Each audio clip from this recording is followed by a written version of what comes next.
Hello friends, আশা করি আপনারা সবাই ভালো আছেন। লেটস ফুড আপ উইথ মমতাতে আপনাদের জানাই স্বাগত। এটা কি বলুন তো? এটা হচ্ছে এঁচোড়। এই এঁচোড় দিয়ে এমনভাবে রান্না করা যায় যেটা পাতে থাকলে খাসি মাংসের কোনো প্রয়োজন নেই। এই এঁচোড়ের কষাটা এত সুন্দরভাবে হয়, সেই প্রসেসটা আপনাদের সঙ্গে আমি আজ শেয়ার করব। কি রান্না করব ভাবছিলাম, দেখলাম কিছুটা এঁচোড় আছে, তাই এঁচোড়টা আমি নিলাম, নিয়ে এটাকে একটু বড় বড় করে কেটে নেব ছালটাকে ছাড়িয়ে। দেখুন এইভাবে লম্বা করে বড় বড় করে কিন্তু কেটে নিতে হবে। আমি এইভাবে কিন্তু কেটে নিয়েছি। এরপরে আমি কিছুটা জল গরম করতে বসিয়ে দিয়েছিলাম। এর মধ্যে আমি সামান্য পরিমাণ লবণ দিয়ে দেব আর কিছুটা হলুদ দিয়ে দেব, গুঁড়ো হলুদ দিয়ে আমি এঁচোড়গুলোকে ভাপিয়ে নেব। তাহলে এঁচোড়ের যে কষটা সেটা বেরিয়ে যাবে আর খুব সুন্দরভাবে হয়ে যাবে। দেখুন এঁচোড়টাকে একদম বেশি সেদ্ধ করা যাবে না, কিছুটা সেদ্ধ হলেই এটা আমি জল থেকে ঝরিয়ে নিচ্ছি। একটু একটু করে আমি জল থেকে ছেঁকে তুলে নিচ্ছি। এবার কিন্তু এঁচোড়টাকে আমি ঠান্ডা করার জন্য রেখে দেব। আমি কিছুটা মশলা করে নেব। দুটো কাঁচা লঙ্কা নিয়েছি, একটা টমেটো কুচিয়ে নিয়েছি, একটা পেঁয়াজ বড় করে কুচিয়ে নিয়েছি আর কিছুটা কাজু নিয়েছি। এগুলো আমি একসঙ্গে একটা পেস্ট বানিয়ে নেব এই রান্নার জন্য। দেখুন আমি পেস্টটা বানিয়ে নিলাম। এখন যে এঁচোড়টা আমি ঠান্ডা করতে রেখেছিলাম, দেখুন ঠান্ডা হয়ে গেছে। এগুলোকে আমি একটা ভারী জিনিস দিয়ে, এটা শিলনোড়া নিয়েছি, আমি হালকা করে ছেঁচে নিচ্ছি। নিলে এটা সামনের দিকগুলো খুব সুন্দর একদম লুজ আলগা হয়ে যাবে। তাহলে এই রান্নাটা খেতে দারুণ লাগবে। এই সবগুলো কিন্তু আমি এভাবে করে নিচ্ছি। আমরা কম জন বলে তাই কম করে রান্না করছি। বেশি জন হলে বেশি রান্না করতাম, এই কম তো, বেশি রান্না করলে নষ্ট হবে, সেই জন্য কম জিনিসেই দেখাচ্ছি। দেখুন কত সুন্দরভাবে ছেঁচা হয়ে গেছে। এখন একটা বাটিতে আমি কিছুটা জল নিয়ে 2 চামচ মতো কর্নফ্লাওয়ার নিয়ে নিচ্ছি।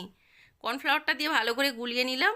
নিয়ে এঁচোড়গুলো কিন্তু এর মধ্যে আমি ডোবাবো, ডুবিয়ে ফ্রাই করব। সেই জন্য আমি কড়াতে অল্প করে তেল দিয়ে দিলাম, সরষের তেল দিয়ে দিলাম, আপনারা চাইলে সাদা তেলও দিতে পারেন।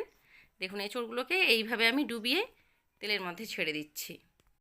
এইভাবে ফ্রাই করলে কি হয়, এঁচোড়টা যে আমি ছেঁচেছি সেগুলো তো লুজ হয়ে আছে, আলগা হয়ে আছে, এটা রান্না করার সময় ছিটিয়ে ছিটিয়ে বেরিয়ে যেতে পারে, একদম ঘাঁটা ঘাঁটা হয়ে যাবে, কেমন একটা হয়ে যায়। আর এভাবে করলে কর্নফ্লাওয়ারে এটা খুব সুন্দর গোটা গোটা থাকে আর খুব ভেতরটা সফট থাকে। আপনারা যারা আমার এই চ্যানেলটি প্রথমবার দেখছেন, আমি অনুরোধ করব আপনারা সাবস্ক্রাইব করে রাখুন, তাহলে নতুন নতুন রান্নার আপডেট সবার আগে কিন্তু আপনারা পেয়ে যাবেন। আর আমার এই রেসিপিগুলো যদি আপনাদের ভালো লাগে তাহলে অবশ্যই বাড়িতে ট্রাই করবেন, দেখবেন খুব ভালো হবে।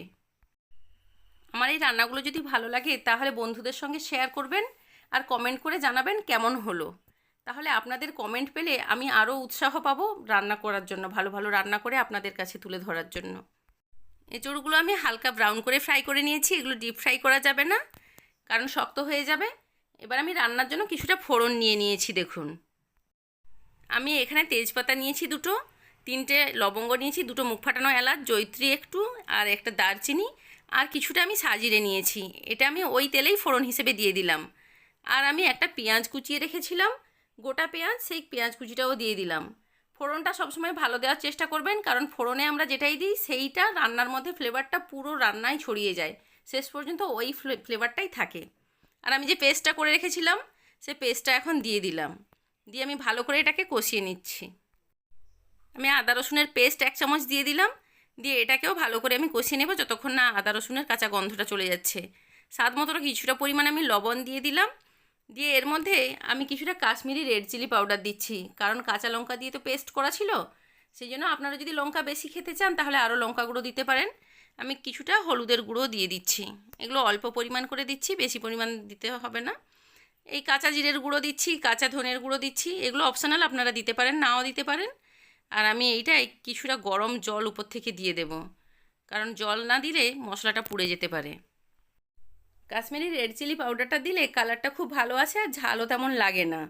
আর আমি কিছুটা পরিমাণ চিনি দিয়ে দিলাম, চিনি দিলে রান্নার ব্যালেন্সটা ঠিক থাকে লবণের, আর এর টেস্টটা খুব ভালো আসে। এখন আমি ভেজে রাখা এঁচোড়গুলো এর মধ্যে দিয়ে দেবো, এটা ভালো করে কষানো হয়ে গেছে। দিয়ে আমি আরও কিছু সময় এটাকে কষাবো, আর কিছু যে কাঁঠালের বীজগুলো ছিল সেগুলোও দিয়ে দিলাম, এগুলোও খুব ভালো লাগে খেতে রান্নার মধ্যে। এই রান্নাগুলো কিন্তু সমস্ত আমার নিজস্ব চিন্তাভাবনার, আমি নিজে থেকেই ভেবে চিন্তে রান্নাগুলো করি, কারণ যে কোনো সাধারণ জিনিস কি করে একটু ইউনিক করে রান্না করে খাওয়া যায় যেটা ভালো লাগবে, আমি সেটাই চেষ্টা করি আপনাদের কাছে তুলে ধরার। এবং কষানো হয়ে যেতে আমি পরিমাণ মতো জল দিয়ে দিলাম, দিয়ে এটাকে আমি ঢাকা দিয়ে 5 মিনিটের মতো ফুটিয়ে নেব হাই ফ্লেমে। ফিরে এলাম 5 মিনিট পরে। দেখুন রান্নাটা কিন্তু হয়ে এসছে, ঝোলটা কিছুটা আছে, এটা আর একটু আমি মেরে নেব। আর এই অবস্থাতে আমি কিছুটা ধনেপাতা কুচিয়ে রেখেছিলাম, সেটা দেব, কারণ ধনেপাতাটা দেওয়ার পর বেশি ফোটানো যায় না, এই পাতার ফ্লেভারটা নষ্ট হয়ে যায়। দেখুন হয়ে এসছে। এখন আমি গ্যাসটাকে লো করে দিয়েছি। এখন কিছুটা আমি এর মধ্যে গরম মশলার গুঁড়ো দিয়ে দেব। আপনারা নিজেরা গরম মশলা গুঁড়ো করে দিতে পারেন, আর আমি এটা কেনা দিলাম। আর অল্প পরিমাণ ঘি ওপর থেকে দিয়ে দেব।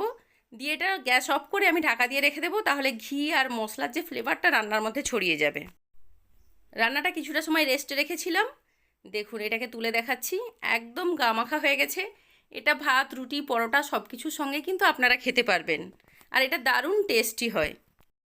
আমি কিন্তু যে কোনো রান্না নিজে প্রথমে করে খাই, যদি আমার ভালো লাগে, টেস্ট লাগে, দারুণ লাগে, তাহলে সেটা আমি পোস্ট করি আপনাদের জন্য, যেটা দেখে আপনারা উপকৃত হতে পারেন আর এটা আপনারা রান্না করে খেতে পারেন। এটা পাতে পড়লে কোনো মাছ মাংসের প্রয়োজন নেই।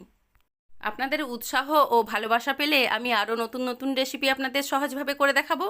আর আপনারা কে কোথা থেকে আমার এই ভিডিওটি দেখছেন অবশ্যই কমেন্ট করে জানাবেন, আর আপনাদের নামগুলোও প্লিজ উল্লেখ করবেন। আর আপনাদের মূল্যবান সময় নষ্ট করে আমার এই ভিডিওটি দেখার জন্য আপনাদের সবাইকে জানাই অসংখ্য ধন্যবাদ। আপনারা সবাই ভালো থাকবেন, সুস্থ থাকবেন। ফিরে আসবো নতুন একটি রেসিপির সঙ্গে।